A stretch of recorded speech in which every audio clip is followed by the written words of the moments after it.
that extent you can be happy. And I work for this company called Amatec Instruments India Private Limited, and for the business unit called LAN. And I think if I say Spectro, that would ring a bell with most of you people who are in foundries, right? Because Spectro is our flagship company. More so, our key competitors would be Oxford, if you guys are still around here. So, one more business unit of this, which caters to foundries, is LAN Instruments, where we design, manufacture and sell non-contact infrared-based devices for various industries, and foundries happens to be one, but still largely an unexplored industrial belt for LAN, but we have done some fair work and it has also given good results in the last few years. And of course, we have Cryoform, which does 3D scanning. So we have an array of business unit which caters to foundries.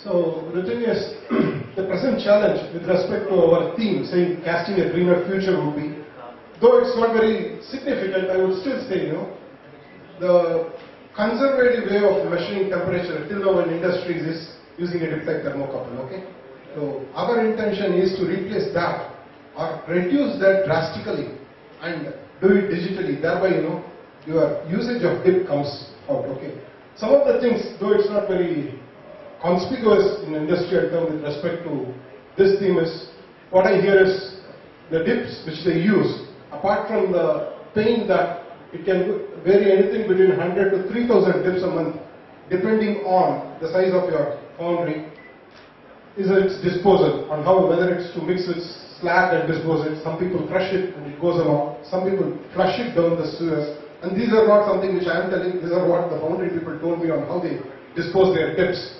Okay, and some people allow the third party to pick it up and do whatever with it. So these are the problems of dip with respect to its disposal and with respect to the theme we are discussing. So we have a solution called the Melt Master. We call it as a Melt Master because it's the master of melt. And this is specifically used for cast iron, SG iron, ductile iron, stainless steel. So if you have any of these kind of melts which you are using, we have a solution to do it non-contact and without dip.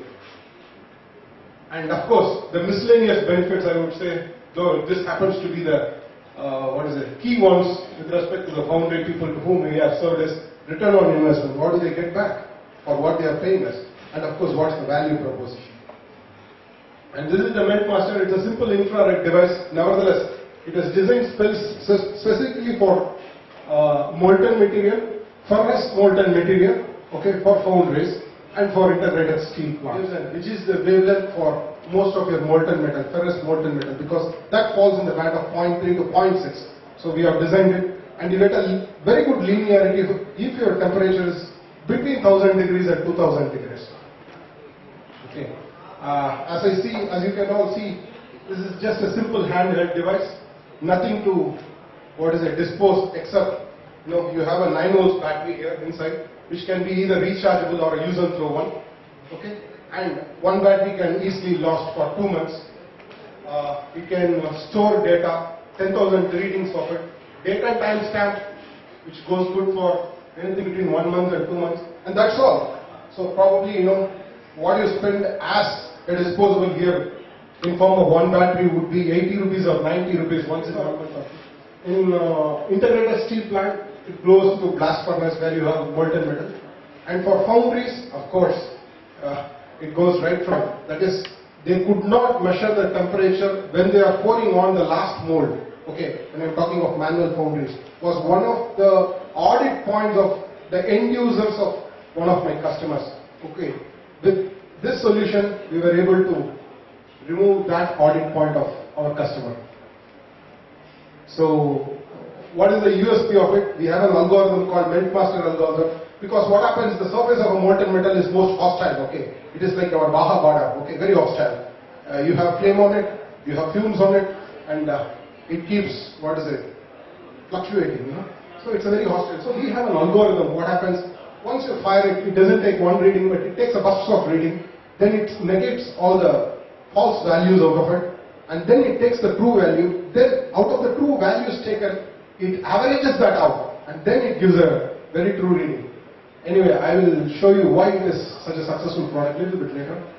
So what are the facilities? It can data log, time and date stamp to hold 10,000 readings, and then you can either take it out through Bluetooth if you so want, or you can take it through an app. We have it in Google apps, or you can simply take it onto your PC, hook it up and take it onto your PC. Okay, I'll just move fast. And the specification is, this is the point which is, this can measure a temperature between 1000 and 2000 reading, mostly for ferrous, okay? And this cannot be used for very shiny materials. For example, I can't use this for aluminium-based product because aluminium does not emit enough strength of infrared for me to capture. It hardly emits 3% to 5% energy, whereas your cast iron, SG iron and things like that, they emit at least 40% energy. So you cannot use it for aluminium, except for aluminium, all ferrous metals can be covered in this. Okay.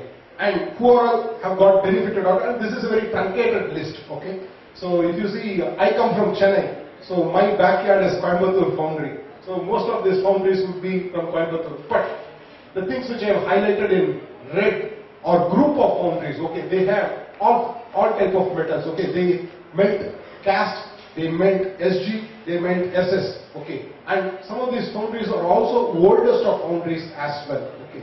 So all these people have literally either drastically reduced their usage of tips or they have totally eliminated it. And this company specifically, when I went 4 months back, their dip usage for last 1 year is zero, full zero, okay?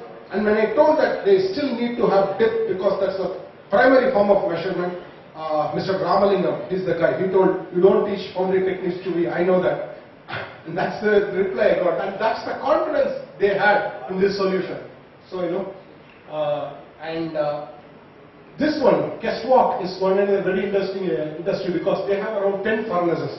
For all their furnaces, all the 10, okay, they have completely replaced it with non-contact. Now, no more dip in that company, okay.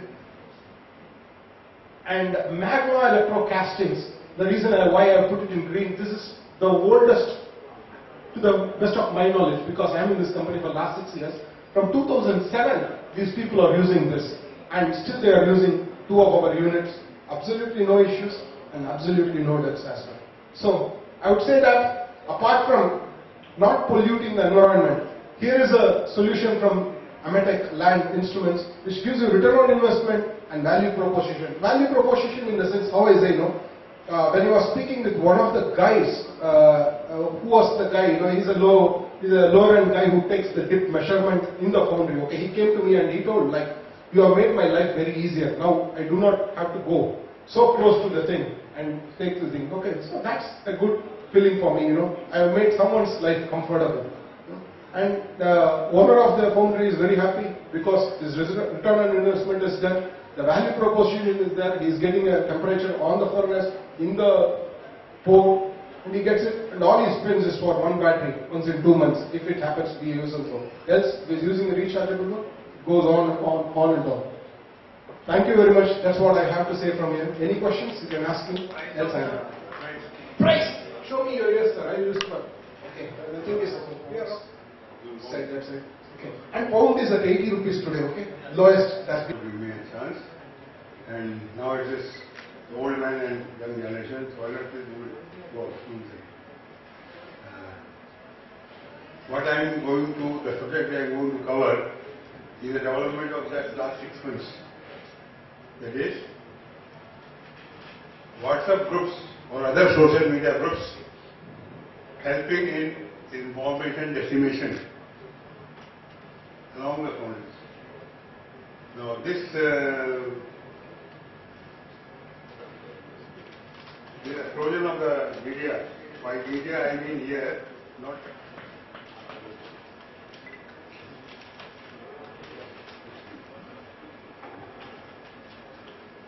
until now, the media which are useful to technical side, where internet, Facebook, LinkedIn, email, etc. With the advent of a new software, WhatsApp, which I think all of you know, all the children know what is WhatsApp. With the advent of WhatsApp, it has happened that that particular app is being used all over the world for dissemination of technical knowledge. By by means of forming of groups. The advantage of WhatsApp is that WhatsApp and similar other media, few more have come up and more are coming up, is that you can share information almost 0 times.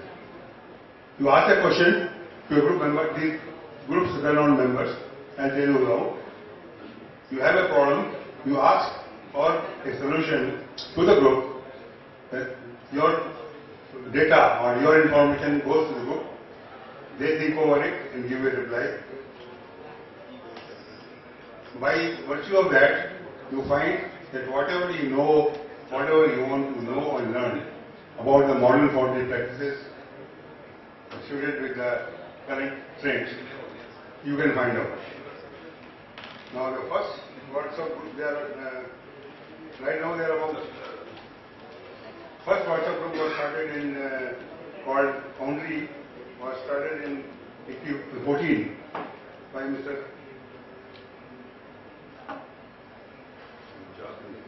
Now, after that, we have a group called Casting Clinic, in which I happen to be the admin. All these groups have got an admin, and the admin's job, I think you know all of you, admin's job is to keep control on what is happening in the group, what are the transactions going on. Now, in these groups, right now there are 5 or 6. Foundry is the oldest, which started in 29/8/14. Then our casting clinic on 28/7/16, and then in the last 3 months, January, February, there are 1, 2, 3, 4, 5 more. Now, the latest development, so what people thought was that अब क्या लोग गाजर मूली की तरह group बन जाएंगे और सब मामला गड़बड़ होगा. But I have found that the admins of these groups are devoted people. They have made it a point that they will spend their time in passing on the information, sharing the knowledge between the foundry people all over the country. Not only country, there are members of these groups from outside India. Whole of the many from Pakistan, many from East European countries, South Asia, etc., and Africa also. So these groups are becoming more or less international. And the best usefulness is that information in the form of presentations, lectures, DVDs, CVDs, they can be shared almost instantly. For example, the IF conventions I had in Kagrava a month back, today I got all the papers with me right here. You want to refer to any paper, just open it and read, and when you want to read it, close it, keep it. After 5 minutes, you will start reading from that. So, it's a ready-made information on any subject what you want, any field you want. And ask a question, the groups, they always transfer.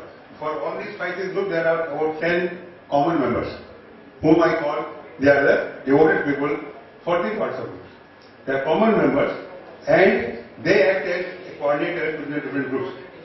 If a question is asked by one group, say casting clinic, these people also are common members of all 6 groups, so if they find they have the answer, they will be able to answer. And in fact, what is happening is that for the casting clinic, we are getting more answers from Kolhapur and Coimbatore than what I can give or what people here can give. So it's a knowledge sharing from people who are advanced, more knowledgeable, running better foundries, technologically more competent than what we are. I am including myself in that because I got involved, though after my PhD and all that, I got involved in small scale industry, but for a long time I got out of touch. So now I am also learning that what is happening in the current life. So that way, people who are interested in really learning what is happening all over the world and in what way their problem can be solved. Yeah, they should become members. Just I am distributing my card, you can take it. Anyone who wants to join any of these groups, just give me a ring. I'll make you members. Now this group, some of the topics which we are covering, I am just giving examples of, for usefulness in our country, in the North India. One is the use of silicon carbide indicates. Silicon carbide is a material which is substitute of silicon if proper quality is available. It nucleates the bar, induction furnace metal, the nuclei are less, therefore the inoculation required for induction furnace metal is different, higher. This silicon carbide acts as a seeding agent. There are cases here I have seen in my visits to foundries that they superheat the metal to too high a temperature in the induction furnace. Why? Because their system of taking the metal, even cast iron, what you talk of, in ST you have to do duplicating, in cast iron it should be poured simply from furnace and to the inoculate and poured into the casting. Some of the layouts what people have made here for different reasons are such that the foundry I have seen, he pours the metal at 1540, 1560 from the induction furnace, distributes it through a small level to different lines. Top of temperature from 1560 to 1400. And that 1560 kills all the nuclei of the metal. The power, the inoculant required to treat that metal to get the proper microstructure is used. And even when it is unsuccessful. There have been cases I have seen where the shrinkage in microporosity is the basic cause is this particular layout problem where the metal is superheated unnecessarily in the furnace. That is one. Another is using of cast iron briquettes. We have a lot of interaction among members here, some of them are here, other people, where cast iron borings can be briquetted to a very good density. One of the members bought a machine from China about 4 years ago. He has been using it in the cupola. He could not go beyond 20-25% because of many factors. We helped him to increase it to 40%. And then he is now trying to make it popular so that more people can use it, and we have plans to. He is also making a bracketing machine. And this bracketing is not only in NAT, but it is going on in the West also. For both cupola is one and induction furnace also. There have been studies in Kolhapur where they have made comparison of ending boring directly, no borings, and equal amount of briquettes. There is a lot of advantage in the power consumed and other things. Another is leakage in microporosity in blocks and heads. Then another is use of silica cloth filter. In steel foundries, they have big risers. So silica cloth available abroad is a very new material where you put a layer of it between the metal and the riser. It acts as a filter as well as knock off. Instead of gas cutting the riser, you can knock off the. Now, apart from this, there are many books in this 6 months' time. 1, 2, 3, 4, 5, 6, 7, 8, 9, 10 books readily available. You have to pay, right? Metal Handbook Volume 15. Metal Handbook Volume 15, which covers foundry, is cost hell of a lot of money. I think we have to spend $600. That is available in the net. People have made arrangement to download it, and the books available are GCRA Tubular Design, ASTM 446, which is a classification for X-ray of castings with different defects to different intensity. That is available, data is available. Then steel casting handbook, Green and Primary AFS, common metal defects, foundry technology by Peter Banks, and then most important book which is Campbell. He is a professor in England. He has come out with a very different theory, very different thinking on casting defect analysis. What are the reasons for which casting occurs? And his approach is totally different than what the approach normally is being used. So his book is available with us. He has given just an, he proceeds on that when the metal flows in the casting, the moving surface gets some defects, slacks, etc. The new concept, and using the new concept, he has made a lot of good trials, and his best idea is that you have to pour the metal from bottom, so that there is no turbulence anywhere, metal fills of fluid. You go on filling it, it keeps on level and it becomes good. That is that, and lot of people have started following it. So there is a book available on that. Anyone if you want, you can get it. So this is what I have to say, that people who want to learn through experience sharing in any form, they can join these groups. Anyone is welcome. But thing is that you must spend some time on it. You want to learn something out of that interaction, you will spend time on it. So if you have time to spare and you have willingness to learn from this informal share,